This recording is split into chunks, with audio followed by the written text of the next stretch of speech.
Okay, Assalamualaikum warahmatullahi wabarakatuh. Apa khabar semua? Apa khabar semua warga negara Malaysia? Apa khabar semua warga negara Madu Seribu Kasih? Bagi mereka yang telah mengamalkan Madu Seribu Kasih, pihak kami mengucapkan tahniah. Anda memang awesome, memang amazing. Okey, jangan lupa teruskan mengamal pengambilan madu kelulut dengan cara yang betul, dengan kaedah yang betul. InsyaAllah dia bukan saja repair ataupun dia penawar, dia juga kalau kena dengan cara yang betul, ada beberapa penyakit dapat diatasi. Okey, alhamdulillah tuan-tuan. Sebelum kita pergi lebih lanjut, kita hadiahkan Al-Fatihah kepada junjungan besar Nabi Muhammad sallallahu alaihi wasallam. Okey, kepada sahabat-sahabat, kepada bapa kita, kepada guru-guru kita, kepada jiran-jiran kita, kepada adik keluarga kita, kepada diri kita, anak-anak kita.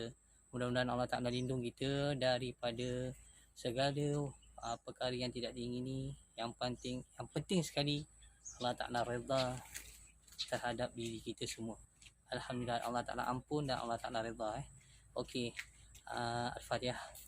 Bagi orang yang bukan agama Islam, jangan lupa anda juga boleh bertafakur, boleh berdoa kebaikan pada diri sendiri, dan juga kebaikan jiran-jiran anda. Sebab apa, bila anda dan jiran-jiran anda baik, kita semua akan hidup dalam harmoni. Okey, Al-Fatihah. Auzubillah.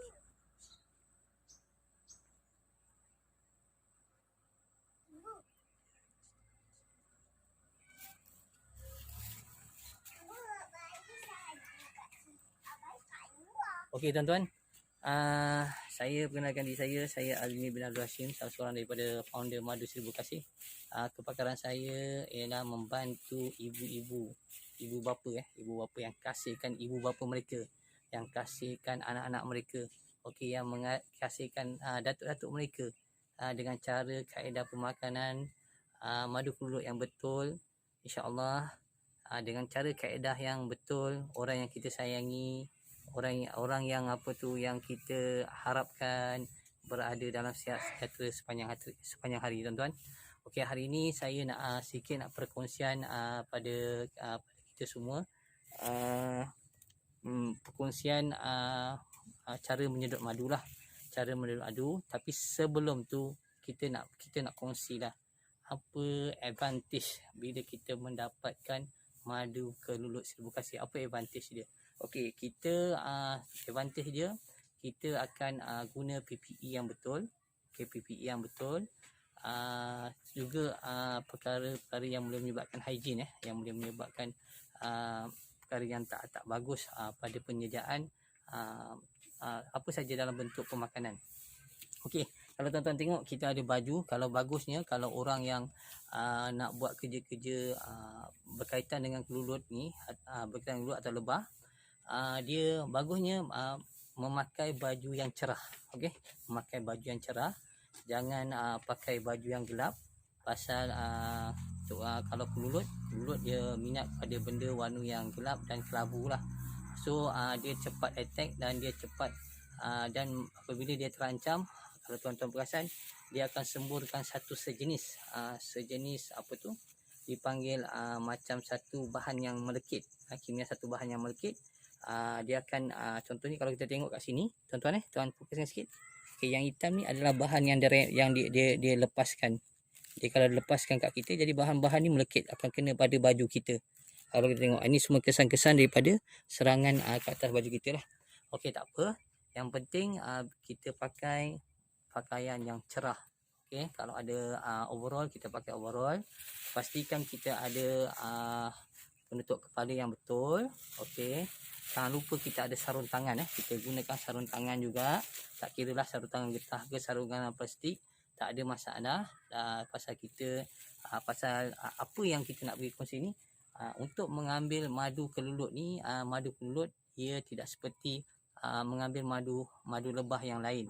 Okey, kalau kita ambil madu kelulut ni, selalunya kita tidak akan buat apa sentuhan-sentuhan secara langsung pada madu tersebut.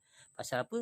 Kita akan menggunakan alat-alat khas. Tetapi bagi pihak Madu Seribu Kasih, kami tetap menjaga higien supaya supaya bahan yang kita sediakan, yang kita bekalkan pada anda semua terjamin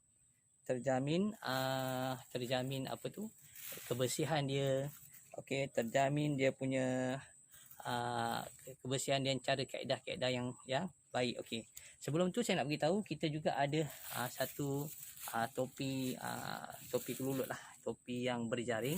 Kalau boleh ambil topi yang cerah lah, kalau boleh ambil topi yang putih, sebab topi hitam ni bagi saya kurang tepat. Tapi kita dah cari dah topi putih, biasanya susah nak dapat topi saja. Biasanya dia akan bagi topi yang putih ni dia dengan satu shoot so satu shoot kita tak mau. Kita suka untuk topi saja, topi saja. Kalau boleh kita ambil yang warna putih. Tapi untuk kali ni kita kalau tak ada topi putih pun tak ada masalah.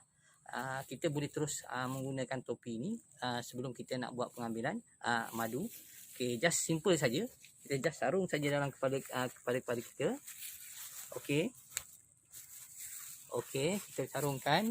Pastikan kita selesa tuan-tuan. Kita selesa dan keluluk tu tak masuk dalam kita punya muka kita, masuk dalam leher kita. Pasal bila lebah keluluk ni masuk dalam leher kita dan sebagainya, kita akan berasa kurang selesa ketika kita menjalankan kerja-kerja pengambilan madu.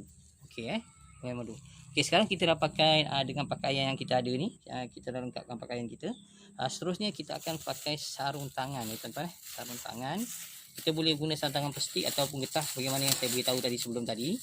Okey, kita pastikan supaya kenapa kita nak pastikan pengambilan madu ni bersih. Untuk makluman macam saya kata tadi, kita memang kalau mengambil madu-madu keluluk ni memang tidak ada sentuhan secara langsung atau tak langsung pun sukar nak berlaku. Pasal apa saya nak beritahu kenapa sentuhan nak berlaku sentuhan secara langsung atau tidak langsung. Pasal dia madu keluluk ini dia terletak di dalam kantung. So nak mengambil madu dia tersebut, kita perlu menggunakan alat tertentu, vacuum pump ni tuan, kita panggil vacuum pump, supaya supaya dengan cara tu saja yang kita dapat ambil madu keluluk tersebut, ataupun dengan cara alat-alat khas untuk vacuum lah, penyedut. Okey, sekarang kita dah pakai alat kelengkapan PPE yang sesuai untuk mengambil madu keluluk. Okey, memang kalau kita fikirkan bila kita pakai ni dia agak panas pakaian ni, tetapi tak apa, untuk sementara saja. Lepas kita dah pakai pakaian yang serba lengkap ni, jadi bila kita dah sweating, kita akan rasa sejuk balik semula. Okey, ini alat penyedut dia tuan-tuan. Ini alat penyedut, saya nak beritahu, ini alat penyedut kita. Okey, ini alat penyedut pump kita yang kita gunakan untuk menyedut. Pastikan dia dalam keadaan bersih lah. Okey, bersih. Sebelum kita dah sedut, kita nak buat penyedut, kita pastikan alat penyedut ni dalam bersih. Okey, kita ada alat okey, ini dia punya piping dia. Okey, piping dia. Okey, ini kalau kita tengok, ini alat penyedut dia lah. Alat penyedutnya kita asingkan. Kalau boleh alat penyedut untuk menyedut ni, antara alat penyedut dan antara alat penyedut dengan motor ni, kalau boleh kita asingkan. Bagi kami tak guna bateri lah, kami guna ada alat khas yang kami buat modified kita sendiri. Kita memang tidak ada sentuhan kepada bateri lah. Alat kita memang terjamin selamat dari segi kemikal pun semua, tidak ada sentuhan lah. Okey, insyaAllah kalau ada peluang tahun depan kami akan masuk lagi sekali peraduan yang kedua. Tahun depan kita dapat perak, inovasi keluluk. Kita dapat perak. InsyaAllah kalau ada tahun ni atau tahun depan lagi sekali, kita akan masuk lagi inovasi. Kita akan buat lagi satu kaedah, satu cara yang menyelesaikan banyak masalah-masalah pada pengusaha keluluk, terutama dalam cara kaedah pengambilan, cara kaedah ternakan dan sebagainya. Okey tuan-tuan. Okey, lagi satu saya nak beritahu tuan-tuan. Okey, kita ada lagi satu alat ni tuan. Kita boleh guna alat stick. Stick ni kita boleh guna apa saja jenis stick. Macam saya akan gunakan chopstick lah. Chopstick ni adalah daripada bambu yang dibuat daripada buluh. Kalau kita tengok, kita ambil chopstick ni daripada buluh. Daripada buluh. Okey. Okey, kalau kita tengok ini buluh tuan-tuan buluh yang kita nak ambil. Okey, jom kita tengok. Saya akan tunjukkan sedikit kaedah dia. Sini sikit. Kaedah dia. Okey, kalau kita tengok ini buluh yang kita ambil. Kita ambil.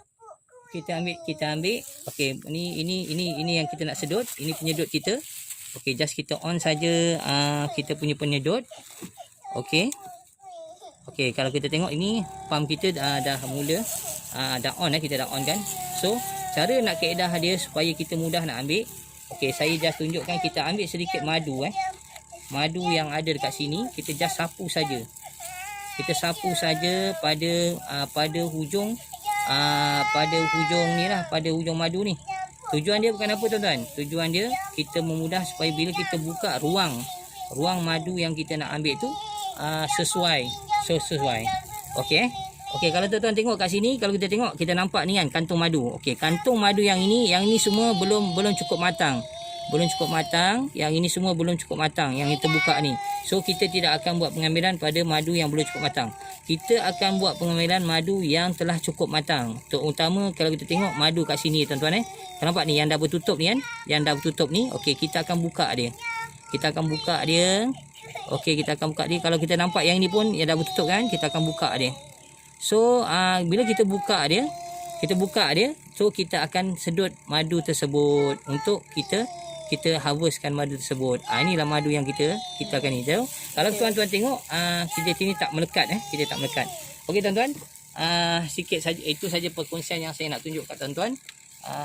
Pasal bila kita nak melakukan sedutan ni, bila kita nak buat live rasa macam kurang sesuai. Pasal apa? Kadang-kadang ada setengah-setengah kelulup ni dia akan buat serangan dia menyerang yang menyerang kita. Jadi mungkin akan ada gangguan dalam kita punya rakaman ni, tak apa.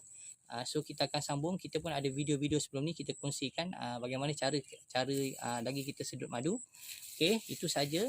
Dia harap dapat membantu kepada peternak kulut di luar sana. Okey, pastikan tuan-tuan pasti kita cuba delivery cara yang terbaik untuk branding kami Madu Seribu Kasih, agar madu yang kita hasil tu sangat-sangat bermutu tinggi. Bukan saja bermutu tinggi, dari segi bersihan dia terjaga, dari segi packaging dia pun semua terjaga. Okey, botol-botolnya pun dibasuh dengan air pembasmi kuman. Dan begitu juga cara pembungkusan ni kita hantar, pastikan pembungkusan kita semua tu selamat ke tuan-tuan. Okey tuan-tuan, cukup sekadar perkongsian. InsyaAllah kita akan sambung sambung lagi dengan cara kaedah-kaedah yang lebih baik yang saya akan kongsikan tuan-tuan. Jangan lupa amalkan Madu Seribu Kasih dengan cara kaedah yang betul. Bagi ibu bapa, bagi anak-anak, hadiahkan ibu bapa kita yang tersayang di kampung, hadiahkan pada anak-anak kita. Just kita cuma belanjakan satu hari RM1 saja untuk mereka, agar mereka punya kesihatan bertambah sihat dan bertenaga. Okey, jangan lupa dapatkan madu ori, madu kita, Madu Seribu Kasih. Jumpa lagi. Assalamualaikum. Dan jangan lupa sebelum tu kita sudahi dengan tasbih kifarah dan surah wal as. Subhanakallahumma astagfirullah. Amin. Bismillahirrahmanirrahim. Wal asr. Ila allazina atawassaw. Alhamdulillah tuan-tuan. Okey, jumpa lagi. Okey, assalamualaikum.